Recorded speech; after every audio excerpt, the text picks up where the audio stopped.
বন্ধুরা, আমি আবার চলে এসেছি নতুন রেসিপি নিয়ে।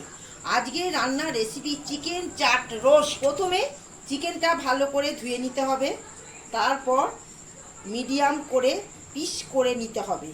ওতে দিতে হবে 2 চামচ বাটার, আদা রসুন বাটা 2 চামচ, গোলমরিচ 1 চামচ, কাশ্মীর লঙ্কা 1 চামচ, ধনে গুঁড়ো 1 চামচ, জিরে গুঁড়ো 1 চামচ, চাট মশলা 2 চামচ, স্বাদ মতো লবণ দিয়ে সব ভালো করে মেখে রেখে আমরা এখন চিকেনগুলোকে ওটিজিতে ঢুকিয়ে দিয়েছি। অ্যান্ড আমরা এখন টেম্পারেচারটা এখানে সেট করছি 230। এখন সিলেক্ট করা আছে, এটা সিলেক্টার আমরা এখানে 4টে রাখছি, ভেতরে সিলেক্টার 4টে রাখছি। এখানে আমরা টাইমিংটা 40 করছি।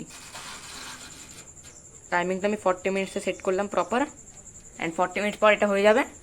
তো চলুন, ডাইরেক্ট হয়ে যাওয়ার পর মিট হবে। হয়ে গেছে চিকেন, এখন আমরা ওটিজি থেকে নামিয়ে নেবো।